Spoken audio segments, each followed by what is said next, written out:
Sa pinakatulong Hilagang Luzon, makikita ang huling munisipalidad ng Pilipinas. Ito ang Isla ng Itbayat. Ang Isla ng Itbayat ang pinakamalaking isla sa lalawigan ng Batanes. Ngunit isa ito sa may mga maliliit na populasyon na nasa 3,000 lamang, nakumpara sa karatig nitong isla. Gayunpaman, ang Isla ng Itbayat ay kilala sa kakaibang tanawin nito na para bang nasa isang set ka ng pelikula. Dahil sa matatayog nitong mga bangin at mga rock formations. At sa kwento na ito, ibabahagi ko rin ang mga never before seen sa unang pagtapa ko sa isla noong 2018. Kaya tara at samahan nyo kaming tuklasin ang Isla ng Itbayat.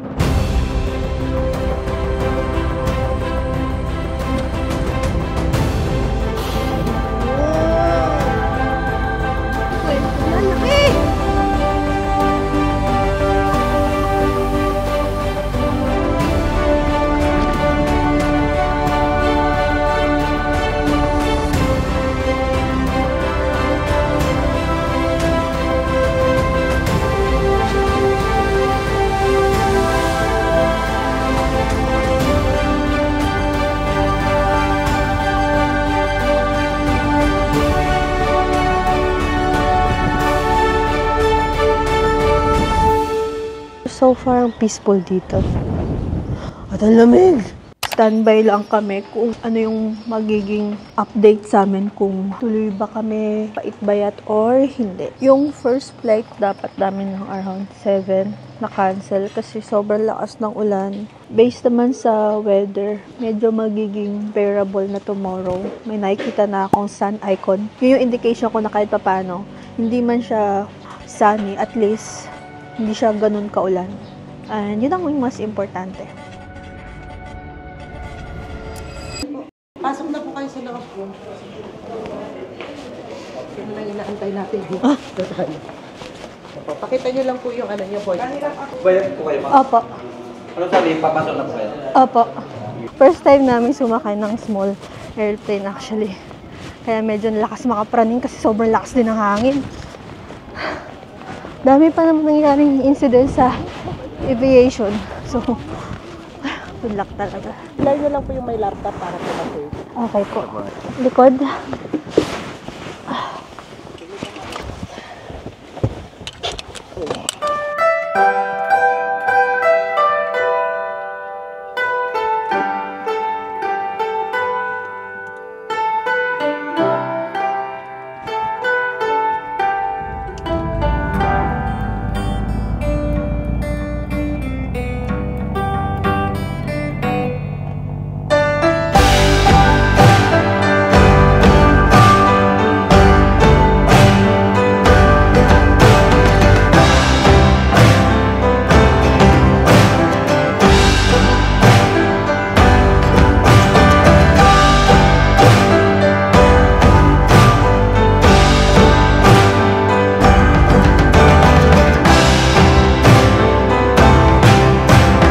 Pagdating sa isla, sinalubong na kami ng aming guide na si Ate Chona and Kuya JP. Sila ang ating makakasama sa pag-ikot sa isla. Una naming pinuntahan ay Cavaywan Lake. Dito raw magandang mag-bird watching lalo na during migration season dahil maraming makikitang mga migratory birds. Medyo kakaiba din ang lake na ito dahil kung mapapansin nyo yung lupa, kulay pula. Ginagamit din daw itong lupa na ito sa paggawa ng clay.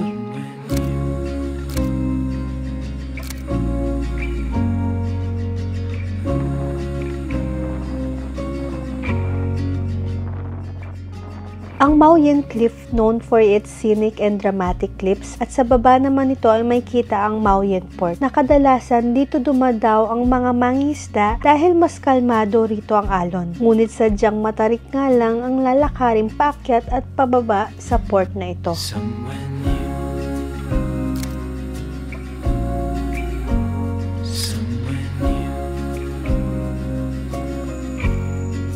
Just us two. I'll follow you to somewhere new.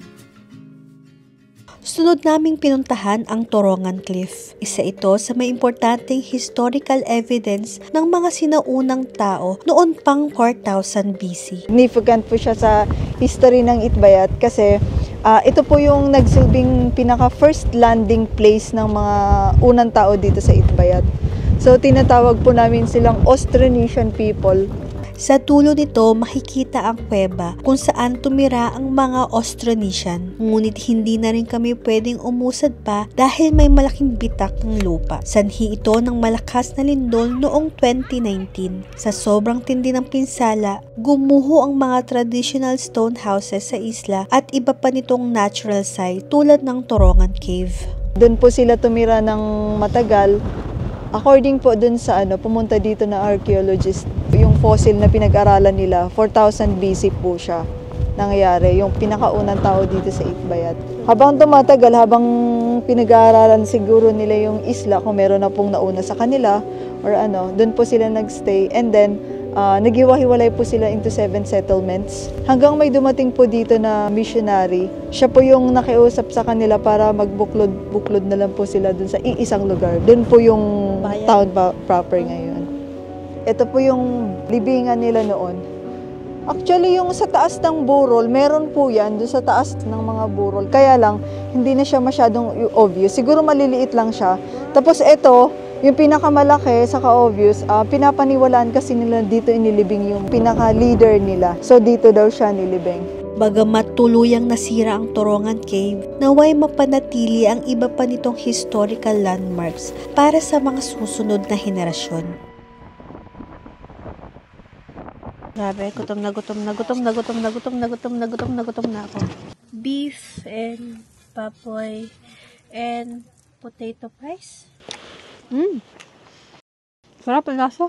Matapos magtanghalian, pupunta na tayo sa isang lugar na matagal ko nang gustong balikan. Tuwing bukang liwayway talaga ang magandang pumunta rito. Ngunit sabi ni Ate Chona, during amihan season raw, mas advisable and safe pumunta sa Rapang ng hapon. Dahil wala ring hinto ang ulan sa isla nung mga nakarang araw. Kaya paniguradong maputik at mas magiging challenging kung sa madaling araw tayo aakyat.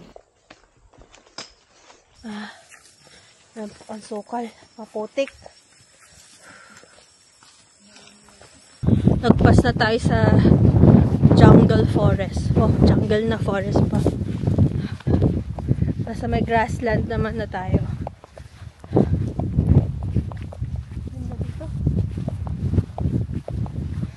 Alam nyo ba na ang isla ng Itbayat ay isang uplifted corals? Isa siyang malaking tipak ng korales na umangat noong unang panahon. Kaya wala ring baybayin sa isla. At ang buong isla ay napapalibutan ng matataas na mga bangin. Yung mga bato na nakikita natin, isa pong patunay na talagang yung Itbayat Island is uplifted coral siya. Kasi nakikita natin yung mga bato, talaga siya, coral stones. Sobrang lakas ng hangin. Hindi ko alam kung makakapag-drone ako mamaya.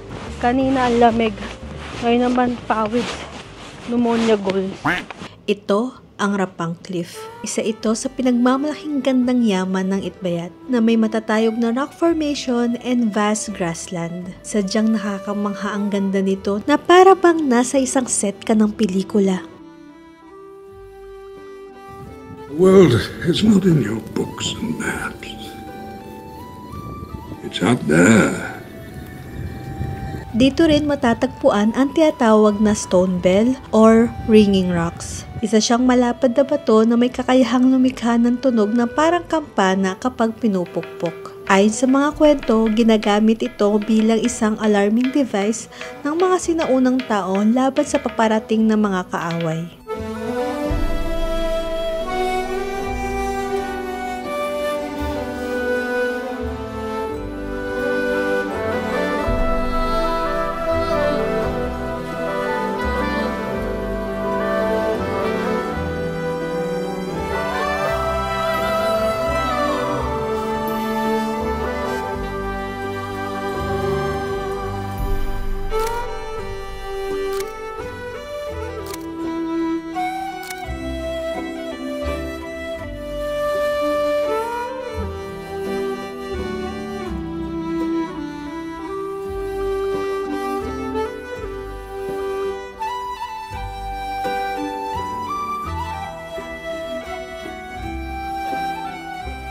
Hindi rin ako nakapagpalipad ng drone dahil sa sobrang lakas ng hangin. Ultimo kami, nahahagip na rin at hindi na rin kami masyadong nagtagal pa at magtatakip silim na. Yan. Yeah. Tuwa naman ako kasi meron silang provide na extension. Then may socket din sa gilid. Malambot yung kama. In fairness, spacious yung CR nila in malinis. Book namin to for 1,500 pesos. Bali si Kuya Opet na yung nag-arrange ng accommodation namin. Ay, may ceiling fan din pala. Pakita ko na ba yung sala? Or yung common area. So, hi. With big couch. And may table din sila. Then kitchen. Then may water dispenser sila. Kaso halang hot water lang yung nilalabas. Then may pa-hot coffee. And other utensils. Good for 4 packs. Tabala. Kain na. Ano ulam? Hindi ko alam eh. Gulay. Hot. Parang siyang puro green.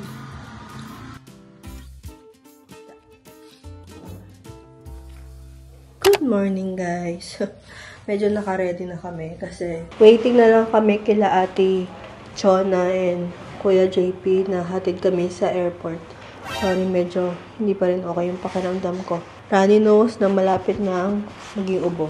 Grabe, sobrang lamig dito kagabi. To the point na hindi kami nag-open ng aircon. Pero, mga madaling araw, nagbukas na rin si Michael ng electric fan. Grabe, sobrang hangin sa rapang clip. To the point na hindi na talaga kinaya ng drone ko magpalipad. I tried. Pero, since yung hangin papunta sa kaliwa, yung drone ko, hirap siyang mag-standby. Talagang namumove siya pa kaliwa. Mavic Mini 4 Pro lang siya.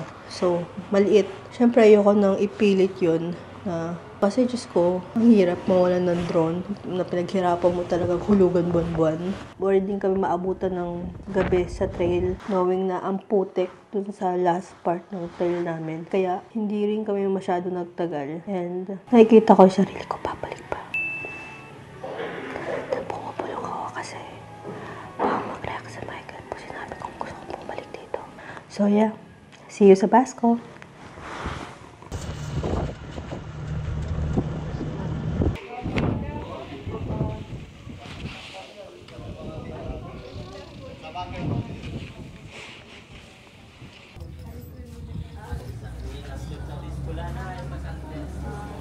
Wake up, I'm about to shake up every little thing, show you all that we can be.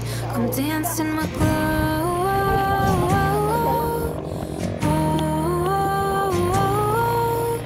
Fireflies in the yard, everything's a work of art. Already got everything we need to dance in the glow.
get enough. That summer feeling love. Ooh, me and my friends dance until we drop, and the good times don't stop. Kinabahan. Takot na siya. Pero wala, mahangin talaga eh. From the airport, lalakarin na lang namin papunta sa accommodation namin. Pag yung kaba. Malapit lang kasi yung accommodation namin dito. Sa sobrang lapit niya, ayun, lalakarin na lang namin. Sabi nga ni Michael, lakad para ma-shake off yung kaba niya sa biyahe. Pero grabe talaga yung hangin ngayon, amihan. Lakas makadagdag ng tension. Si Michael, oh. Okay, in-experience ko ng isang beses. Ako gusto kong bumalik. Hanggat kaya ko pang mag-trek, hanggat kaya pa ng tuhod, babalikan ko talagang Itbayat. Trabaho na lang ako. Wait mo na lang ako dito, no? And just like that, after a day of contemplating, I'm heading back to Itbayat again, and this time solo muna tayo. And today we were blessed with a good weather and hindi na ganon kalakas ang hangin, kaya mas panatag na tayong sumakay ulit ng small aircraft.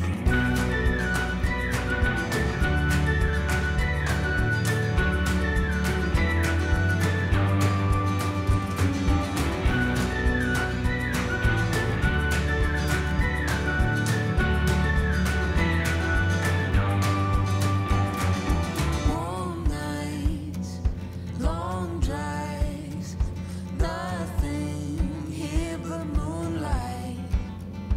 Raindrops on the red dust. It's never smelled so good. Lay by my side, keep your eyes wide. Watch all those shooting stars fly. Almost after midnight, hold my head tight. We're so alive, just like fireflies in the shelter. Ayun. Thank you po, Captain. Oh, may compartment din pala dito. Amazing. Ay, Ate Chana. Na-miss mo agad yung Oo. Itbayat. Kaya sabi ko, it's now or never. Hello, Kuya Jay. And damit ko rin ng isang fellow solo traveler na si Mark, and siya rin ang makakasama natin sa pag-iikot sa isla kasama sila Ate Chona and Kuya JP. Pagdating sa Itbayat, tumiretso na rin kami agad papunta sa Rapang Cliff.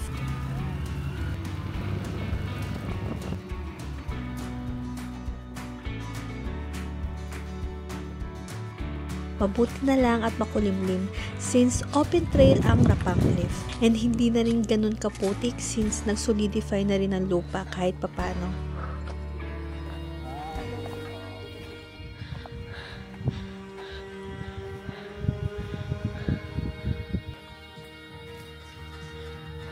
And sa wakas, ang ganda ng panahon, mas kitang-kita talaga ang gandang taglay ng Rapang.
may ketchup dyan kung gusto nyo isos. Thank you po, Nay. O sige nga, kayo na kayo. Sige po. Matapos magtanghalian, sunod naming pinuntahan ang tinatawag nilang Secret Ark. Dito mo rin makikita yung sobrang pagka-blue ng tubig ng Itbayat.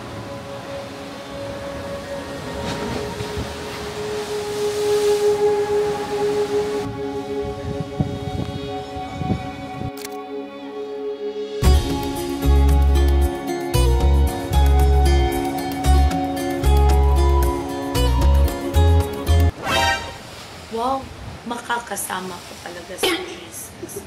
Wow, ang ganda pala ang langit. Ganda. Gusto mong makita ang nasa paligid. Free dive. Ito ang tinaguriang dangerous sport sa Itbayat and madalas puro mga mangingisda ang dumaraong rito. Kung mapapansin nyo, mas challenging dumaong rito dahil matarik ang dadaanan. Kapag may bagyo raw, umaabot hanggang... Talaga ba? Abot dito? Yung alon?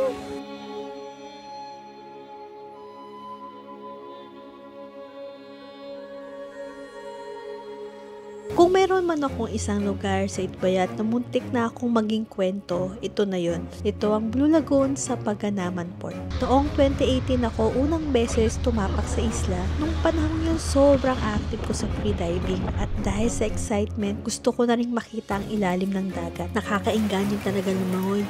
Sobrang asul ng tubig na para bang tinatawag ka. Sinubukan ko munang lumangoy sa tinatawag nilang Blue Lagoon. Madalas daw dito maligo ang mga lokal, lalo na kapag kalmado ang dagat. Ngunit hindi ko rin inaasahan ang sumunod na nangyari.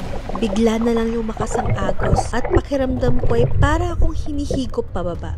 Sa sobrang panik ko, pilit akong umaahon pero paulit-ulit lang akong hinahampas ng alon sa matutulis na bato. Parang lahat talaga ng nangyayari nag-slow-mo. Ito na ba yun? Ito na ba ang katapusan ko? Mabuti na lang nakaahon ako. Doon ko napagtanto na ganun pala ang pakiramdam kapag nasa near-death experience ka na. Matapos kong kumalma, sumisid ulit ako. Gustong-gusto ko talagang makita ang ilalim ng dagat. Sa sobrang lalim, parang lagpas 20 feet. Puro buhangin at malalaking bato ang makikita.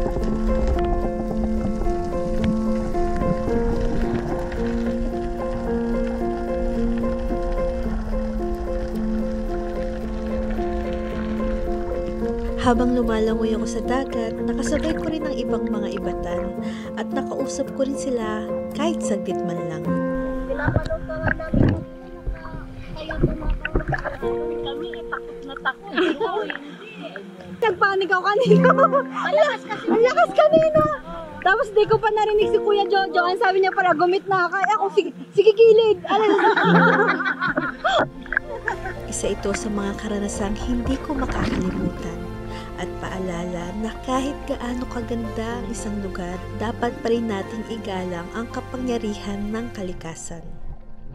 Tumindol pala kanina nung nandun tayo sa taas nung rapang kanina, dun sa taas. Nung sinabi ni Sir Mark na, parang gumagalaw dun sa taas. Nasa tuktok siya? Oo, mismo dun sa tuktok kasi 153, sinabi niya 4.3 earthquake. Ayan, on Friday, February 21. Yung oras na yan, yung mismong oras na yan, nandun tayo sa tuktok ng rapang kanina. Kaya pala siya parang agitated no, na parang takot na takot siya. Sabi niya, parang gumalaw yung bato, sabi niya, kaya natakot siya, kaya biglang bumaba. Katapos ko sabihin sa kanya na, kanina, nitong oras na itong 1:33 p.m., nandun kami sa tuktok. Nandun pala? Sabi ni Sir Mark kanina, sabi niya, ay, ayun mo na, nanginig siya. Kasi parang gumalaw yung, parang gumanon, sabi niya. Tapos, di ba sabi mo, yung parang instinct mo na nasa tuktok ka, parang iniisip mo lang na gumalaw. Pero totoo pala, 1:33, 4.3. ABS-CBN na yan, Itbayat Batanes around 1:33. Andun kami mismo sa tuktok. Sa tuktok ng rapang. Tapos, takot siya sa takot pa siya sa heights. Oo. Hindi siya naramdaman talaga kasi siya. Oo. Sabi niya, parang gumalaw. Sabi niya, gumalaw. Kinikilabutan ako, Andun kami sa tuktok. Hindi namin akalain ng mga oras na ito ay may paglindol na pala na tanging si Mark lang ang nakadama.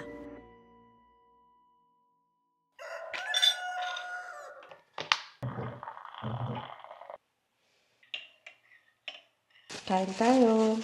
Yung full board meal pala, dinner, breakfast, and lunch kahapon, kasama na rin sa package kay Kuya Opet. So, hindi ko na kailangan mamblema kung saan ako maghahanap ng pagkain. Since usually daw dito, may mga karinderya, pero parang close na rin sila ng mga tanghali. Kailangan mo talagang magpaluto. Para at least wala ka na rin iintindihin. Ang sasarap dito ng mga pagkain. Especially yung mga beef nila. Grabe. Ang tender talaga. At saka malasa. Which is, fish fillet. Na may kasamang egg pala yung pagkain ko ngayon. You know, parang may green onions. Ay, nakalimutan ko rin palang sabihin sa inyo. Na sobrang lamig dito sa Itbayat. Lalo na paggabi, nagda-drop talaga yung temperature. Parang Baguio feels. Pero December daw talaga and January. Sobrang lamig daw dito. To the point na halos lahat ng tao naka-popper jacket. Meron din kasi silang dito winter season. Hindi naman nag-snow, pero yung lamig galing sa mga katabi nitong bansa tulad ng China, Taiwan, nadadala ng hanging amihan. Kapag chinek nyo sa Google Maps or sa mapa, mas malapit na talaga ang Itbayat sa Taiwan compare sa nearest landmark nito sa Luzon. Tapos mamaya, try natin mag-drone. Kasi Diyos ko, nung wala yung drone ko dito sa town proper, na-stress talaga ako. Kaya parang meant to be talaga na bumalik ko nito dito. Hindi pa talaga ako magaling, pero try na lang natin later. For now, kain muna ako, ha? Hi. And here's the park. Konting lakad lang pala siya. Okay.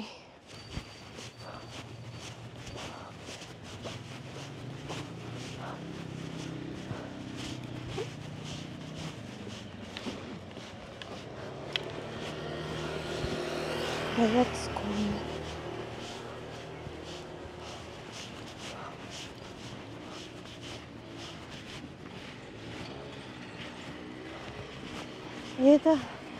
Ito na yung ruined church.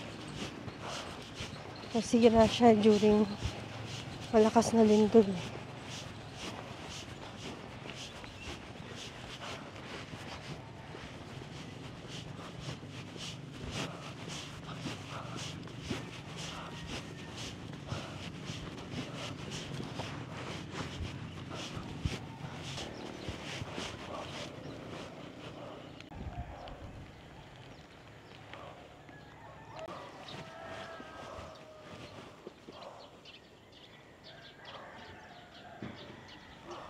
Grabe lumakas yung ulan.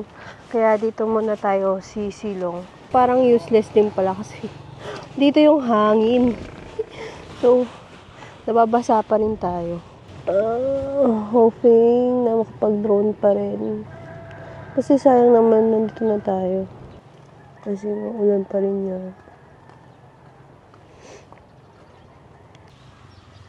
Mostly, mga huni ng ibon lang yung maririnig mo. Manok and aso. Pero so far, ang peaceful dito. At ang lamig! At hindi na rin tumigil ang ulan. Kaya hinatid na rin ako ni Kuya Opet papunta sa Itbayat Airport.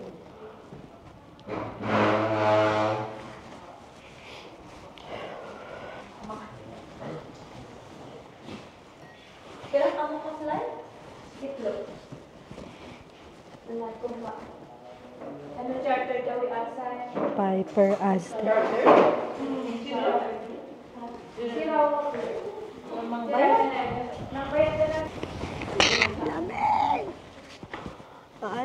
Lamig! Kung mapapansin niyo po sa ating harapan ang makakapal na kaulapan na nagdadala ng pabugso-bugsong lakas ng ulan. Wow! Naging newscaster. How to survive amihan season here in Itbayat. Totoong hindi biro ang makarating sa isla ng Itbayat. Pero sa likod ng bawat alon at ihip ng hangin, sasalubungin ka nito ng kahanga-hangang ganda, mayamang kultura, at payak at matatag na pamumuhay. At kung naghahanap ka ng kakaibang paglalakbay, ang isla ng Itbayat ay naghihintay.